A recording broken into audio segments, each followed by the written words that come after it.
The central focus around NIGHTREIGN's narrative primarily revolves around the Night Fares themselves and the Nightlord that they seek out to put an end to the night. Now, a lot of people consider NIGHTREIGN to be non-canon to the universe of Elden Ring, and the way that the developers themselves have portrayed NIGHTREIGN's story leaves it intentionally open-ended and somewhat vague if you want to connect this to Elden Ring's canon or not. Some people choose to believe that this is entirely unrelated in a parallel universe that is separate to what's going on with the Shattering War and the Lands Between. However, the more I investigate the matter, I do think that NIGHTREIGN is canon to Elden Ring, but I think it takes such a wide arc narratively away from the Lands Between that while it may not directly impact the events of the main game as we know it, it certainly does play off many of the major themes associated with the main game of Elden Ring, and specifically the DLC. So while I personally choose to believe that what's happening in NIGHTREIGN is indeed canon to the main events of Elden Ring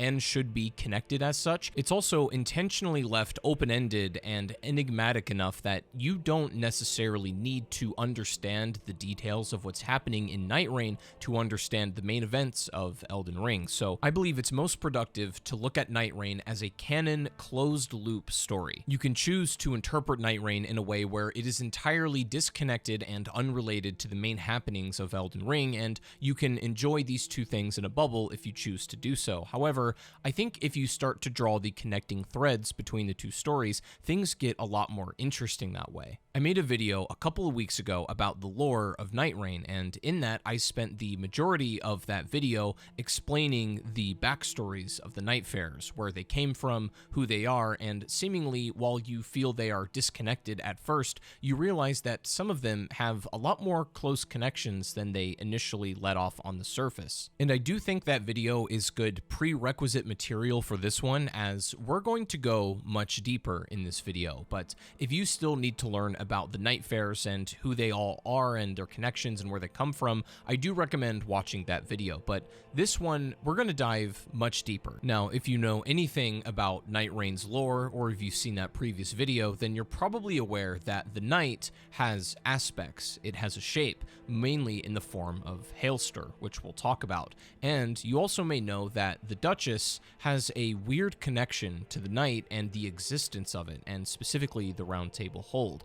And in that video, I didn't go into too much detail about that, but this one is going to uncover a lot of interesting things about the Duchess and her relation to the night, and some speculation on where I think NIGHTREIGN is going, because obviously we have an upcoming DLC eventually, and we're either going to see an advancement in the story or a lateral move to illustrate the events, and I'll explain what that means. Every time a Dark Souls game or even Elden Ring got a DLC, the contents narratively of that can be largely categorized, I think, by being a lateral move to the storytelling of the game and an illustration of what's happening. So in other words, basically in the Shadow of the Erdtree DLC, we obviously learn a lot more about the Realm of Shadow. We learn more about Queen Marika, specifically in regards to the betrayal and the sin, and even Miquella's whereabouts and the nature of him and Saint Trina, and many things that are obviously hidden within that expansion. However,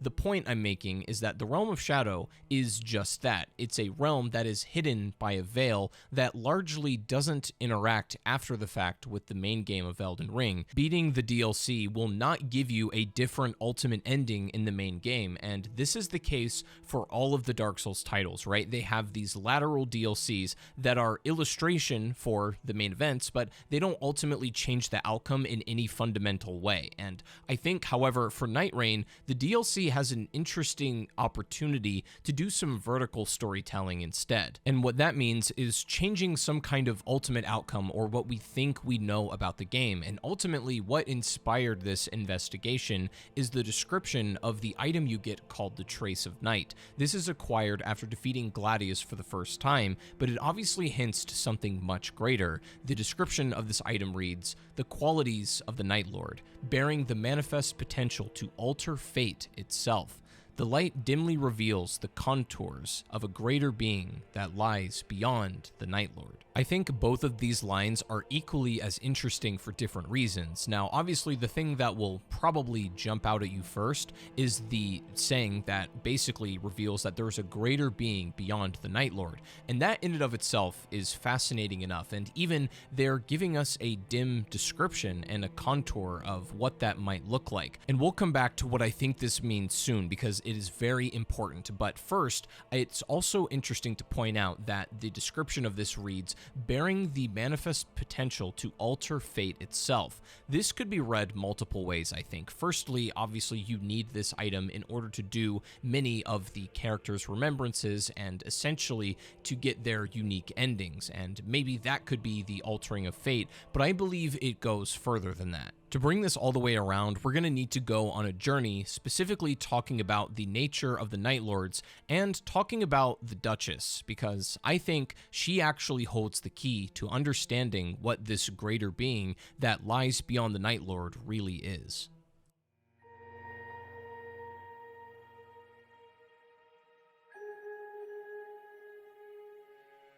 The very first person we meet in the story is the priestess, and it appears that she already has a understanding of what's going on, or at least has been through this many times before, as in her very opening dialogue, she mentions that it's happening again, but she doesn't know why. Eventually, it's obviously revealed that the priestess is the Duchess. And what I've found very curious about all of the remembrance quests in Nightraign is that every single one of the characters gets a pretty thorough examination of their backstory and their history.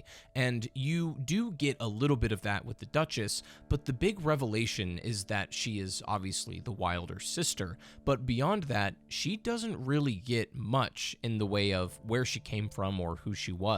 Now, the collector's edition of Nightraign has a card, and the description of the Duchess calls her a wily scapegrace and stepdaughter of the Viscount. Now, this is weird for a couple of reasons, but a Viscount is essentially a British hereditary title that is a rank below an earl and above a baron. And the first thing I tried to do was figure out who this Viscount was and if there's any relation to the Revenant story, because in this game, weirdly, the Revenant is one that has a backstory that feels so seemingly disconnected to everybody else. It's obviously the most dark and horrific backstory of all of the Nightfarers as well, I think that goes without saying, but it's also so tonally strange and at odds and somewhat jarring in relation to what you would expect out of an Elden Ring story that it warrants the question, why is it here? And From Software wouldn't do something like that for no reason. I suspect that there might be some connection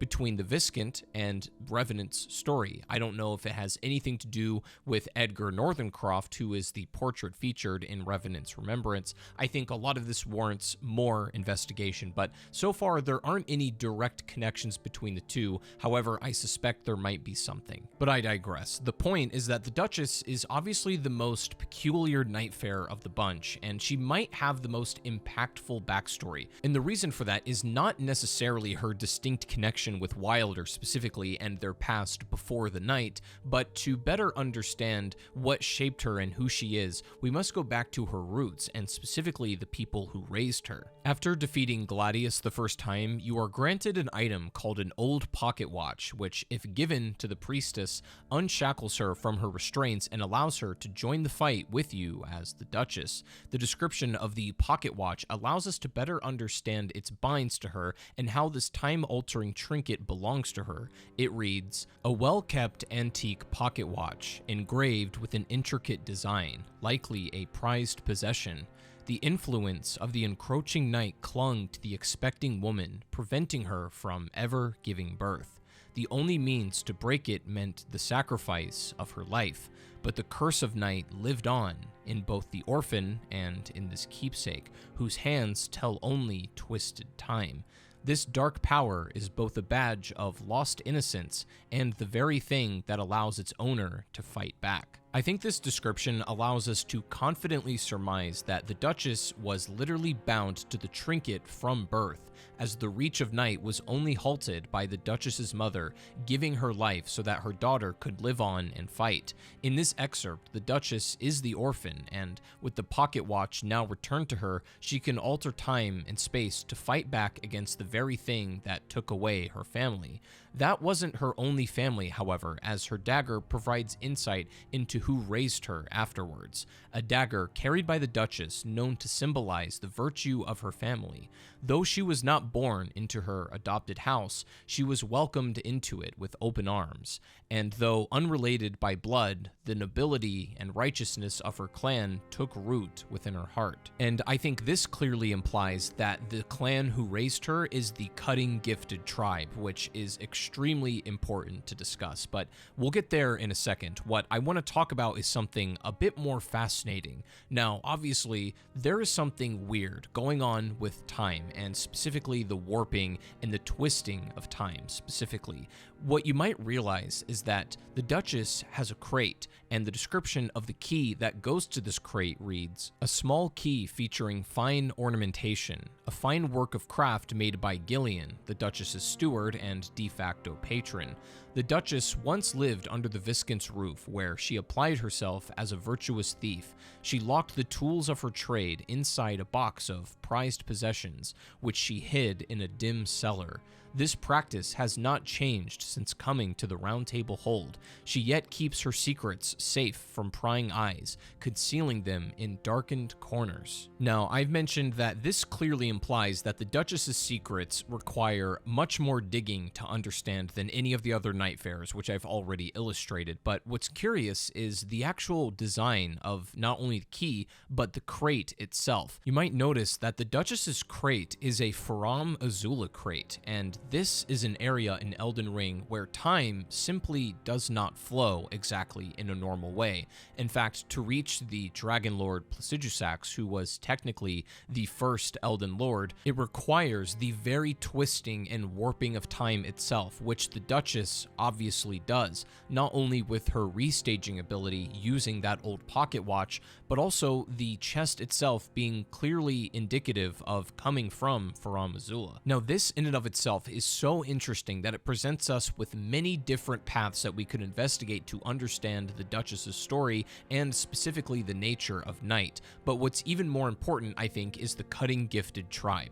This is mentioned frequently throughout NIGHTREIGN, and specifically we can see one of their memorials, or at least the secret cave that you can only access with the cord end. Back before the night and when the Erd Tree lived, the Cutting Gifted tribe was alive and well. In fact, they are a vital part of how one ended and the other began, and this is backed up by the revelation of a secret inside of that very same cave. The description of the cord end reads, "Belonged to young girls who were housed in a place that was meant as an eternal secret. The Cutting Gifted tribe vowed to sacrifice their flesh while concealing the truth, but the girls were too young to oblige." Inside of this cave is a stone-embedded corpse of a woman with her hands sewed together on a flower-caved indent of the wall surrounding her. Now, the term Cutting Gifted in regards to this tribe, as many of you by now probably know, this refers to essentially the act of cloning a tree, where you cut off a part of an existing tree, and by using the part of that parent tree, you attempt to clone the same one.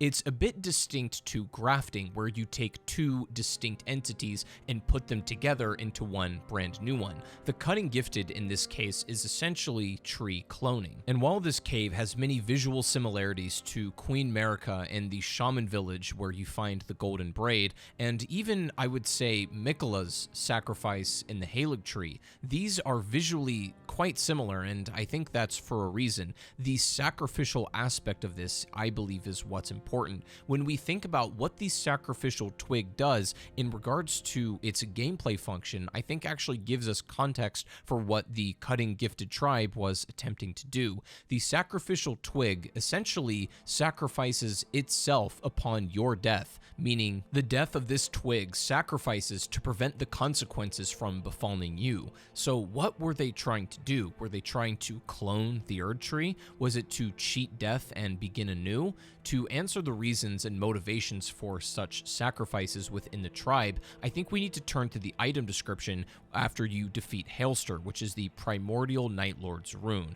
It is described as a thing with the properties of a great rune harbored by the primordial Nightlord. The cutting gifted tribe anticipated the coming night and spent many a moon planning its prevention and concluding that their only chance at success was to cheat a god. They had glimpsed what they should not, the very sin of the Erd Tree, for their trespass, so they were punished. Does this mean that their twigs were a means to cheat a god, or their attempting to clone the Erd Tree was meant as a sacrifice for the real one? In any case, it definitely means that the Cutting Gifted tribe, and through Wilder's Remembrance quest, we realize that the Cutting Gifted tribe observed the sin of the Erd Tree while trying to stop the night. It reads, "We lie the condemned of the first nightfall, whose sin is too great for absolution by our own deeds." I think this could mean that the sacrifices that were taking place within that cave to create the twigs were a part of the tribe's attempt to absolve themselves of the sins over generations.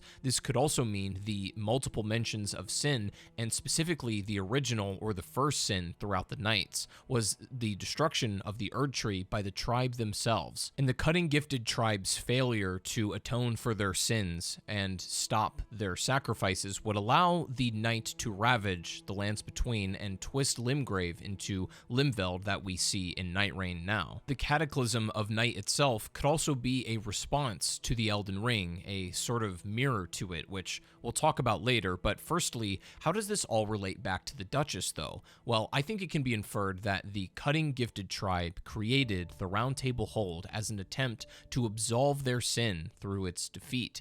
They appointed the priestess as the maiden and guide of forces to defeat the night. Unfortunately, over time, the effects of the memory loss at the hand of the night caused her to forget who she was, but through the acts of her remembrance quests, along with the help of the Iron Menial, her loyal guardian through everything, she remembers that she was once a noble thief who used her craft to provide for her tribe. They used the coins that she would return with to trade with the other tribes and to make flatbread, for which they cherished and shared over countless days and nights.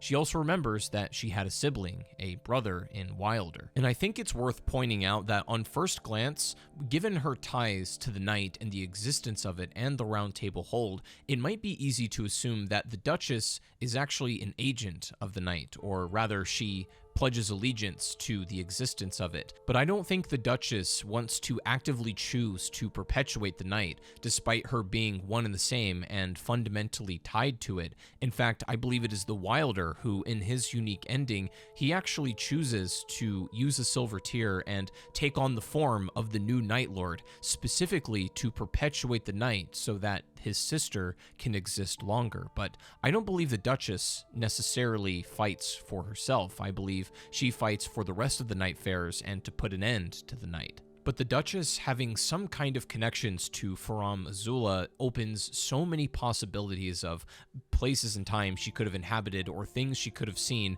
that would warrant probably an entire video on its own, and is obviously part of the vague and somewhat open-ended interpretations of Nightraign itself. Was her determination and innate ability to rewinding time the reason that the others suffered tragic fates and moments, such as the horrific murders that led to the Revenant's existence? While there are no outright ties between them, as I mentioned, at least nothing outright and direct, obviously, but it is rather suspicious to point out their aristocratic upbringings and history, as they both came from royal and noble families or individuals.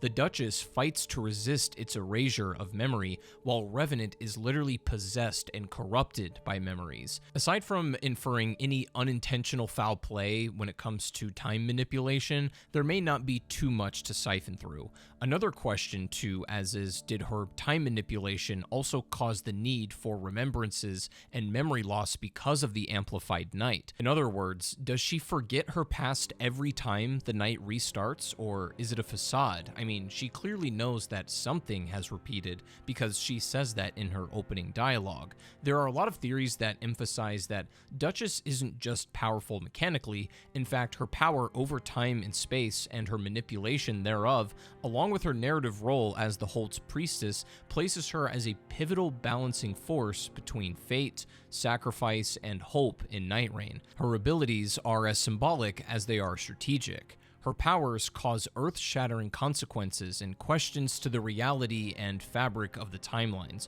Who knows what the true ramifications of her actions and what they could lead to down the road?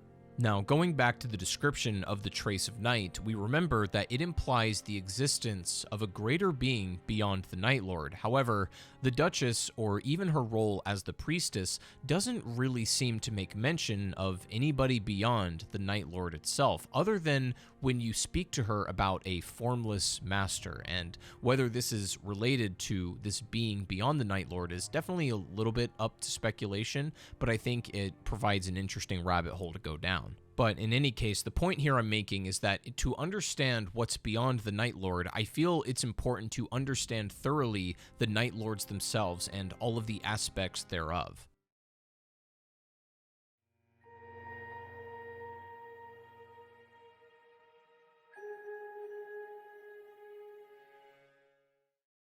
Now, for this next part, there are two major elements I want to cover. The first and more practical one is the nature of the Night Lords themselves and even what lies beyond, but also I wanted to investigate if there were any solid, real connections to the Dark Souls timelines, because obviously we see the characters have, different outfits that you can wear that are clearly from these respective games. There are a lot of references to things in Dark Souls 1, 2, and even 3. Now, it's been stated by the developers that the Dark Souls callbacks in NIGHTREIGN are pretty much just for fun, the outfits and even the bosses themselves, but some choose to look at the Dark Souls connections in NIGHTREIGN to be a bit more literal, and there are some deeper theories onto the strange and admittedly odd connections to what's going on there. Even though they might be coincidental or just for fun, there are some strange instances and connections that I would like to talk about. But once again, it's important to reiterate that it's really up to you how much credence you want to give these theories and how much weight you want to give to these Dark Souls connections, because while it doesn't outright change the outlook and fundamentals of NIGHTREIGN's story or the lore or even how the Night Lords themselves operate, there are undeniably some connections that seem intentional. First of all, it's worth pointing out that NIGHTREIGN has many patterns of 8. For example, there are 8 Nightfarers, there are 8 Night Lords. In the crypt, there are 8 tombs. The spirit shelter, this divine tower, has 8 pillars. The 8 aspects might make up the one true god of night, potentially, and I think that maybe you could interpret this a couple of different ways. Hailster is the final boss of NIGHTREIGN. He is the Night Lord himself, or as he is embodied as such, and he is also called the Shape of Night, meaning he is the embodiment of these aspects. And who Hailster is and what he has become actually has some interesting connections to the main game of Elden Ring. And to start drawing those connections and figuring out really what the nature of Hailster is, we need to read the description of the Night of the Lord rune. This reads, "The country lay in ruin. The man who was once a knight had challenged the hero, but he too was no match. He fell, just another body in a great pile. But eventually he awoke, crawling out from underneath the others. Though he had failed to protect anything or anyone, he yet lived, and so he cursed the world. It was the dead of night, and from the sky poured down a great rain." And when we look at the visual design of Hailster in the boss fight itself, we can obviously see that he wields a moonlight greatsword. And I think that this initially led a lot of people to draw the conclusion that Hailster, this nameless knight, as it's almost literally translated as, is actually the Tarnished from the main game of Elden Ring. It is essentially you, in a way. And this is further interpreted by Ronnie's quest line, where the idea that the moonlight greatsword Greatsword is the living thread between all of From Software's games is still true even in Night Rain, but more literally, at the end of Ranni's quest, as her consort, she gives you a Moonlight Greatsword as a gift, and this is indicative of him still wielding the Moonlight Greatsword. And I think a lot of people believe that the Age of Night that Ranni brings about, the Age of Stars, is actually the true ending of what happened and leads into Night Rain, but I don't think this can be the case. I initially thought that this could be true, and what we're seeing is Ranni's Age of Stars at the end of it all here. But what contradicts this is actually the opening of the game, in which it's described that the night came upon as a cataclysm at the moment of the shattering, and not necessarily at the end of the age after Marika or Radagon was defeated. And I also considered the idea that maybe Hailster is one of the consorts from any of the other Carians, but this doesn't really seem to make sense either, especially I think Recluse's remembrance contradicts any of that. The Recluse is more or less responsible for giving birth to the manifestation of an outer god, and it's a little bit more complicated than that, but what you might notice on Hailster's design is the wraps of the Recluse herself. You can see this a lot more clearly in Phase 1 when you're fighting him as the Shape of Night. He has these cloths coming from his body that are imbued with the Recluse's magic, and I think that in and of itself completely nullifies the idea that Hailster is the Tarnished. But what's weird about the description was that it was just another nameless knight who fell to a hero.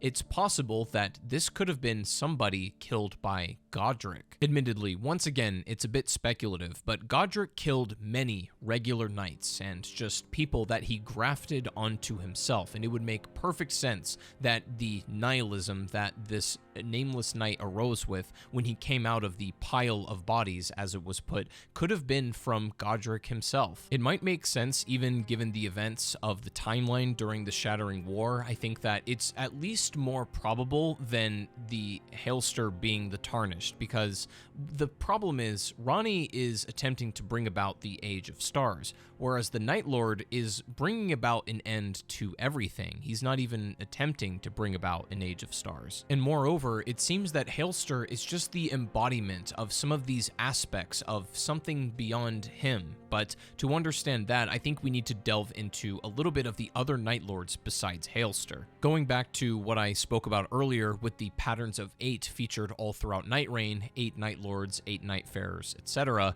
we can look at maybe just one mere interpretation of what this could be representing aspect-wise. If there are 8 Nightlords, you might say that this is a rough estimation of the 7 deadly sins represented in each of the other Nightlords besides Hailster, who is merely the embodiment of all of these aspects. And to back this up, let's go over each one. Admittedly, this one is probably the biggest stretch, as the other ones seem to fit the descriptions of these sins quite nicely. Gladius is the one that I'm not totally sure on, but there are some connections. This is most likely representing envy, and when we look at the description of the Knight of the Beast, it reads, "The wolf pup, born with its 3 heads, was feared by its peers and driven out of the pack, but its will to live was strong indeed. Upon a rain-swept night, it seized a man's sword with its great jaws, but he showed no fear. He did not seek to harm the wolf, but instead took it in his arms. It has remained at his side ever since, always carrying that very sword." I believe the hymn that's referenced in this relic description is most likely Hailster, or the knight that he once was. And I tend to think the envy here displayed could be the rest of his pack being envious at this 3-headed wolf's power, or more so the envy that he cannot be part of the pack anymore. I think you can kind of read it either way. The next, I think, is a much more apt description. Adele, the Baron of Night, is a monstrous dinosaur-like dragon that represents the sin of gluttony, and in fact, it seems this dragon, or this creature, it's at least inspiration, or maybe quite literally can be found in Dark Souls 2 in the Sunken City DLC. We can see this creature here, and you can imagine that this creature, when warped by the night, and specifically the sin of gluttony, would amount to something what we see in Adele. I don't think that's very much of a stretch, but once again, the Dark Souls connections are up to you to really interpret how much weight you want to give them. In any case, the description of this knight reads, "The dragon was nothing less than a wonder of the natural world, majestic in size and bearing. It was the apex predator of the old island upon which it roosted. But when the sky began to weep in hues of azure, all was lost. There was nothing left to feed upon, leaving only hunger, which grew into madness, a ravening unending." And it's also a quite interesting point that it's poison that is the only thing that can stop its monstrous devouring. Next is Noster, who has quite the interesting relic description, and I don't think it necessarily points to a sin exactly, but there are a couple of unique connections. The description doesn't really give me anything, for it reads, "The secluded forest was being eaten away by the surrounding desert, and when the blessing of water passed over its many leaves and boughs, thus began a great exodus of its creatures. To survive, the insects would have to adapt, so began their prolonged and perilous journey." This description doesn't necessarily fall in line exactly with it being the sin of lust, but I do think there's some connective tissue, mainly in the sense that these are the only bosses that we have that are two visually distinct and, separate entities that eventually become one. And in the hardcore version of the boss fight, the Everdark, we have a third entity, which is essentially the spirit of revivification that visits each and every one upon their defeat. You could say that the two becoming together as one to fight you in the second phase, love or lust can be strengthened, or in this case, burned by the raging fires, and it is stated that the punishment in hell for lust is fire and brimstone, which happens to be the pest's weakness. Once again, this is merely one interpretation on how to look at these aspects. Next is Maris, or Augur, the Fathom of Night. It's a mystical and almost angelic entity that floats slowly and indirectly, providing the means to represent sloth. The description says, "For the first time in its existence, the drifting ancient being realized its interest had been piqued. Indeed, it had been roused from its aimless life of floating, camouflaged with its surroundings. The strange taste of this night was all too lonely and more vast than it could ever know." The only real way to interpret this, I think, is it encompasses the description of this sin to live an aimless life of floating, and it uses sleep powers to let the world drift by without it, and to shock the sloth away, you must use lightning damage, which is the enemy's weakness. The next is Libra, which is by far the most interesting so far. It is obviously very comparable to the sin of greed, I think for obvious reasons, as it literally states in its description. But what's curious about Libra is that there's more than just meets the eye. The Libra himself is obsessed with balance and fairness. In fact, every time you encounter him, he will offer you a deal. Typically, you'll get some kind of upside, but it always comes with a disadvantage as well. Now, it looks like the inspiration for Libra was quite literally taken from Libra. We can see that the symbol of the scales is based on the scales of justice held by Themis in Greek personification of divine law and custom, and even became the inspiration for the modern depictions of Lady Justice. But more accurately, it seems Libra is directly inspired from Baphomet, which has its history in the occult and alchemy specifically. This creature has an incredibly complicated history, but one of the main goals of alchemy was to develop the Philosopher's Stone and the ability to create gold out of regular ordinary metals, and even in the description of the Equilibrious Beast, we see that's the case. The inverted pentagram has become an aforementioned symbol of this creature, and it very closely resembles what he spawns on the ground with these madness runes. And in regards to the Libra's fairness, it's asserted that Baphomet was a divine androgyne and the hieroglyph of arcane perfection, seen as that which reflects what occurs above, so reflects below, or as above, so below. And not to mention that Libra is susceptible to its very own same madness. Another extremely interesting one is Fulgor, the champion of Nightglow,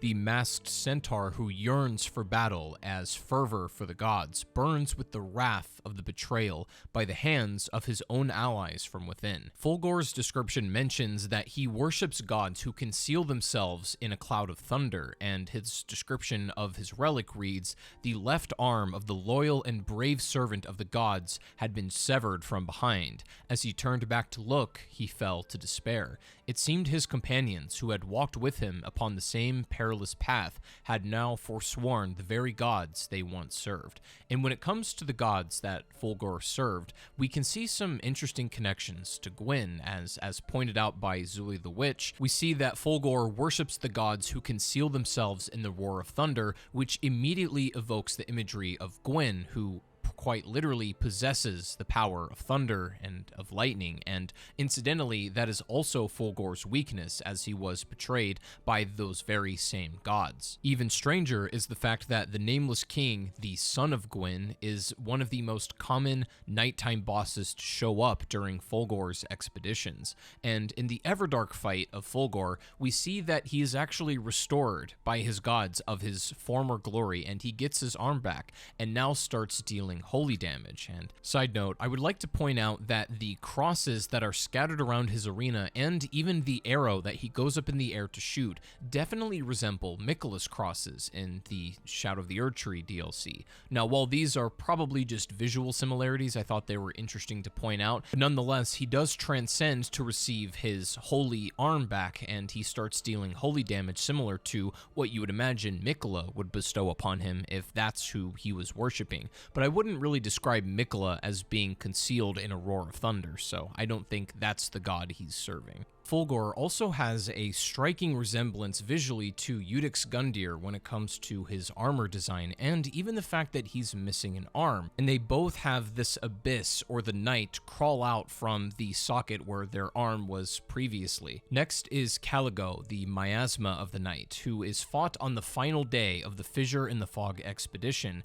and it's the last sin to cover. It's a prehistoric dragon who reeks of pride and vanity from the miasma of her age, and does not possess a strong reason to fight other than an assumed pride of appeasing the night.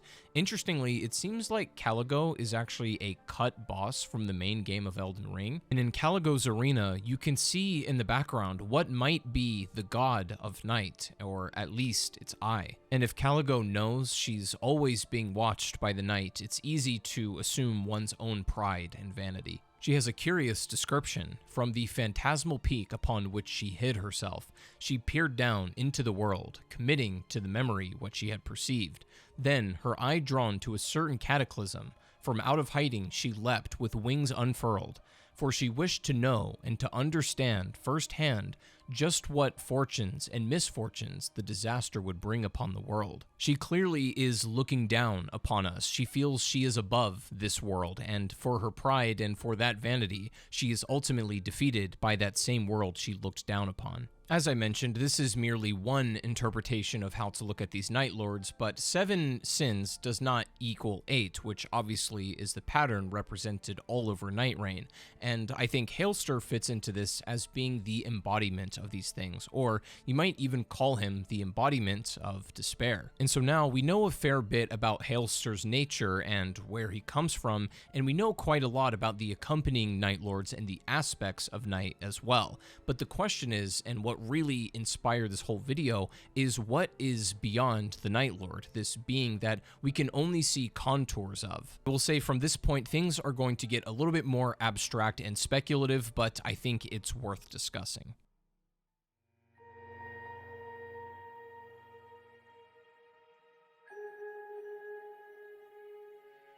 When I started to think about what exactly is the Primordial Nightlord's rune and why does it exist? Why does the night even exist? I know it started as a cataclysm, but what is the nature of these properties and why does it act like a great rune? I mean, the description of the Primordial Nightlord's rune illustrates it as such, and we can see that at the end, the true ending of Nightraign, this vestige, this corpse, who is most likely a part of the cutting fucking gifted tribe, we can see the rune in its full capacity. Or at least how it was similarly to when Marika housed the rune within her. And when you think about where the Elden Ring came from, as the Greater Will sent it down, and with the guidance of the Two Fingers eventually establishing what direction people would treat the Elden Ring, it's stated that the Two Fingers lost connection to the Greater Will, and they no longer speak for it, and the Two Fingers are misguided. So it's worth considering that